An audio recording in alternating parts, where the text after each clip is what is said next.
Hello and welcome to a short series of films about what is capitalism. Most of you seem to think you know what it is, but I don't think you do. Most people think it's things like shopping, for example, which up to an extent it sort of is. So you buy some panini cards with footballers on it, that's part of a capitalist system that you're playing in. However, when you barter them, you're not, strangely enough. Capitalism isn't buying and selling. Everyone does that. We're in Cornwall now. Look down here for an explanation of Cornwall. And there's been trading going on here since 2000 BC. Tin, copper, things like that. So what is capitalism itself? Well, simply you could call it the accumulation of capital. But this section, this little 5-minuter, I hope it's going to be, is about the conditions you need to make capitalism work. You need to put it together first. You need to have the conditions by which the old system that was there before, even before feudalism, is actually destroyed. How do you do that? Well, since the 12th century, powerful people have been taking over land, and they've been taking over any bits and pieces they can get. But that kind of increased the pace as they discovered they could get away with taking over more and more and more, and no one could do anything about it. And so you come up to the 18th century, and there's a mad increase. About 1730 to 1740, there are 39 pieces of land enclosed, taken over. I stand here because this is actually Rame Common in Cornwall, Cornwall, and the signer says property of Wendron Parish Council, which is not true actually, because actually it belongs to everyone. It is common land. It is everybody's. Oh, that's a rabbit. Yeah, it belongs to everyone. It's a tiny scrubby bit of land, but there used to be vast tracts of that. About 6.8 million acres have been enclosed from 1604 through to 1914. It's quite a lot of space. And that was space that was ours, everybody's. Everybody had it. But in order to create the accumulation of capital, you needed to put it in the hands of just a few people. So, the vast majority of people, the peasantry, as we would call them, were forced from the land. Some tenant farmers were given little tiny pieces of land that they could play with, or they generally weren't big enough to make a living from, so they tended to sell them on to the major landowners. In some strange kind of ways, there's a parallel with what happened to Russia with the introduction of laissez-faire capitalism, as we'll call it. We'll come to that later in another piece. From state capitalism, essentially, as they had it before. We went from feudalism to laissez-faire capitalism, although there's some people who still call it feudalism, actually. Right, so what happens?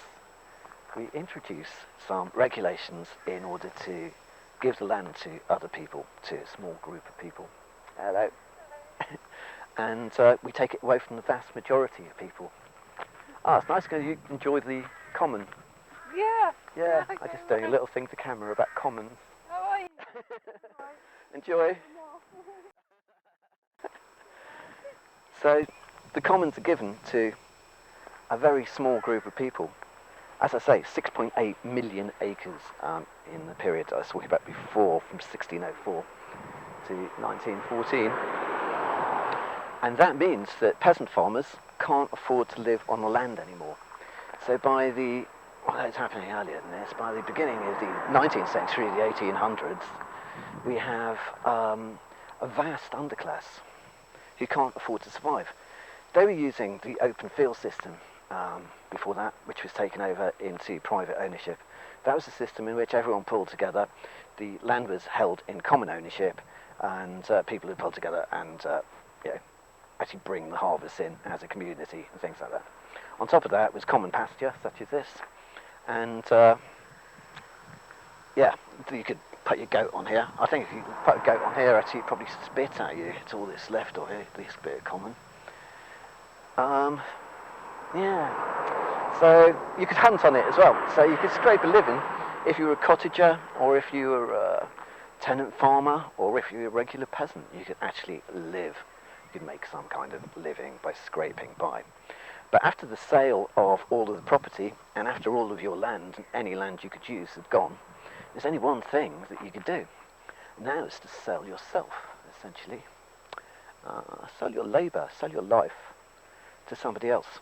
Generally the people who owned all the land, they were already now starting huge factories, enormous factories in major city centres. And you could go and work there. There was a bit of a problem with that. One of the good things about this, actually, is that there was a massive increase in productivity of the land, that you could actually grow far more stuff on the land. That was a bit unfortunate, because if you decided to stay on the land and you didn't own it, then your wages as an agricultural employee, basically, hey, somebody coming in, as an agricultural employee, went down because food was worth much less. At the same time, the factories were opening up in the major conurbations, and if you left the lands and went and worked in them, then again the prices of labour were dropping massively. So you were knackered one way or the other, really. So what we have is an underclass who were taken off the land and put into essentially a new kind of slavery. It's what we call wage labour now, actually. So there you go. People were actually, to start capitalism in the first place, you needed a hugely violent act, which was to take people from the agricultural community and to send them into the cities, or to live as farm labourers on very, very little money indeed. Here's one of the new threshing machines. Now, the sort of violence that's going on here is both of the atomisation of people's relations to each other, the de-skilling, the dehumanisation of the work that they did. This took very little skill in comparison to the old skills before. And the subsistence wages with prices which are fluctuating according to supply. Initially, of course, the mechanisation of both the city and the countryside decreases the amount that the commodities cost. Crucial to this is a change of consciousness of atomised individuals, broken away from their previous relations to each other. There is no longer any collective ownership or working together for the common good. These are now free labour in a new free market. Industrialization of both manufacture and agriculture is going to drive down everyone's wages, inevitably, as we see with Ricardo. It might be seen as a bit impertinent to blame any of this on a king. At the time, though, you had, for about 60 years almost, you had George III, George the Mad King, in charge. He was in power from 1760 to 1820. This is a Ventura County Museum effigy of George III.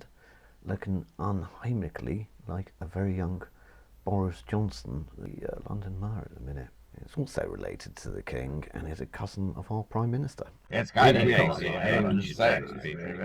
He was probably the first Enlightenment king. He had a major interest in science, industry and technology, but also, unfortunately, for farm workers, agriculture as well. The so-called real Boris Johnson would no doubt think of these images as Scouser sentimentality, which perhaps paradoxically cannot be a charge levelled at Lord Liverpool, who is Prime Minister for much of this time. Lord Liverpool, often described as a non-entity as a Prime Minister, introduced a lot of very important laws, with the game laws restricting the hunting of game entirely to landowners. The Six Acts came in 1819 and that restricted people from gathering in numbers or writing seditious literature such as the truth. Culminating in Peterloo, where the gentry hoed down the protesters from various different groups. Lord Liverpool, strangely enough, was Anglo-Indian. His grandmother was Indian, although he looks a bit ginger in the paintings of the time. Post King George III, you have the regent King George IV in charge, and then you come to King William IV, and Prime Minister it's David Cameron is of direct lineage to King William IV through his mistress Dorothea Jordan and their illegitimate daughter Lady Elizabeth Fitzclarence. So we have another relationship here.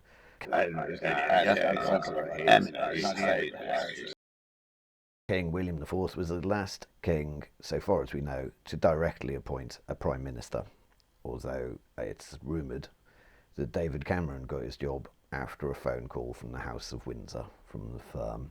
Of course, none of Lord Liverpool's legislation could come about without some kind of intellectual underpinning of all of this. As we mentioned before, we're just past the Enlightenment. Adam Smith, in The Wealth of Nations in 1776, lays out some ideas of free trade, which is built upon by Malthus, and then later David Ricardo.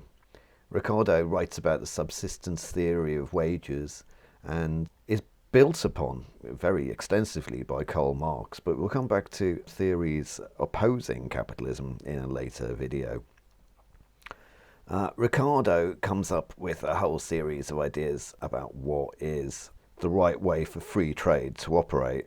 These include the concept that nearly all value is based on the quantity of labour, along with scarcity, that goes into the commodity.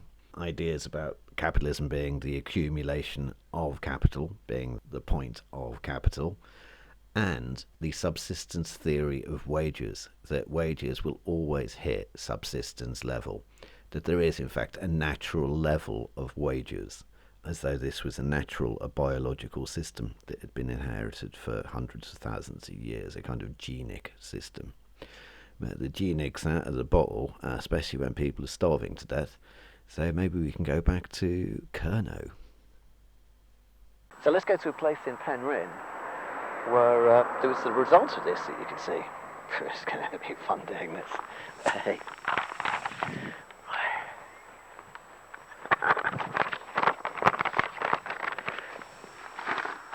Let's get this back in a bag.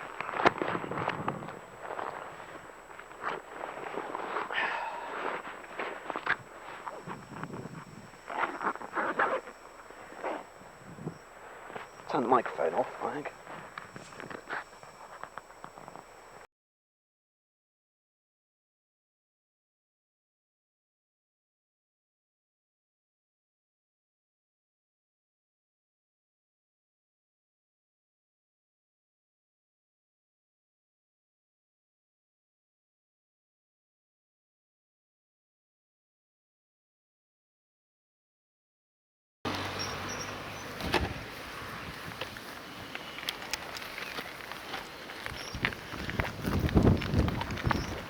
Something?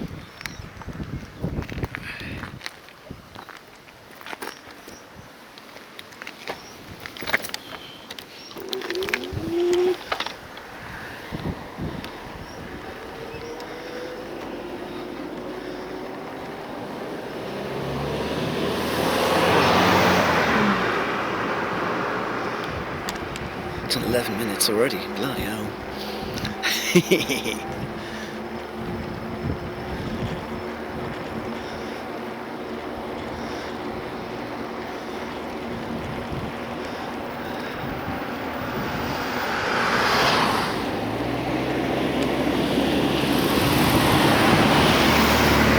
Now that'll do, don't run out of battery. Let's turn you off.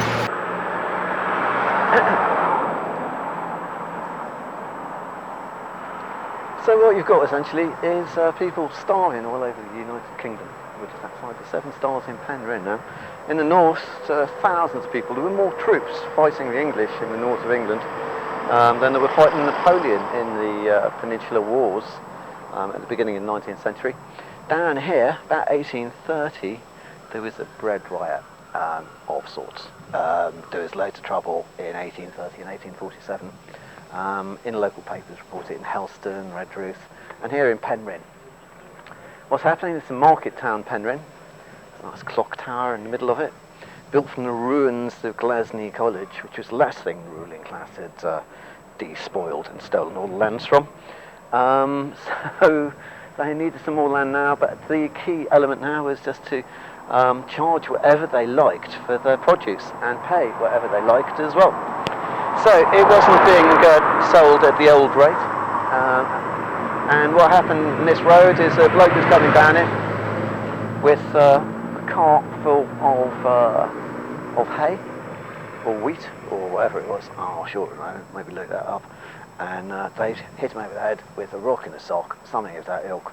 And instead of just nicking it, what they did is they took the wheat and neatly folded up the bags, left the guy there nice and comfy on the folded up bags, and left the old money for it, because they were good Methodists. So they stayed true to their own ideas. And that happened here. But further down the road at Flushing, that was where the ships were going from at the time. Let's go and have a look over there.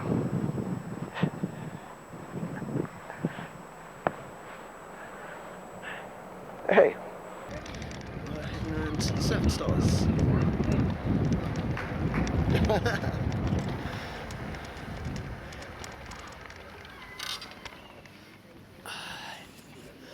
So I get attacked by swans. Great.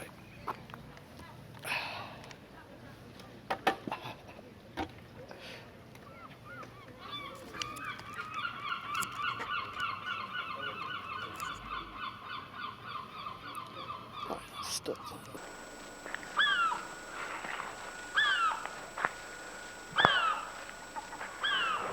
So here we are in Flushing, which is where thousands of people congregated to stop the wheat disappearing out to feed the army and the navy who were fighting the Peninsular War against Napoleon. Obviously the ones in the north who were slaughtering the English, they could pick up what they could over there, that's fine. However, they arrived here and it had all been loaded onto a ship ready to leave. So you've got thousands of miners, fishermen as well, yeah, good cross-section of the Kerno people, who by this time are good Methodists. So the captain of the ship says, well, to be honest, I totally agree with everything that you're saying, and let's sing a hymn on the basis of that. So they get together and he brings down this cabin boy. He's got a beautiful angelic voice, and he starts singing this hymn. Everyone joins in, fantastic singers. I often join in a few Cornish songs here and there. And at the end of the hymn, everyone's happy, and you look out, and there's the arse end of the ship disappearing past the castle up there. That's Falmouth over there. And that was that. That was the rebellion in that particular case. Didn't work out as well as it could have done. So there'll be many more of these, I guess, because we've only set up the beginnings of how do you create capitalism, what are the conditions for it. And essentially, it's the accumulation of capital. Thank you very much.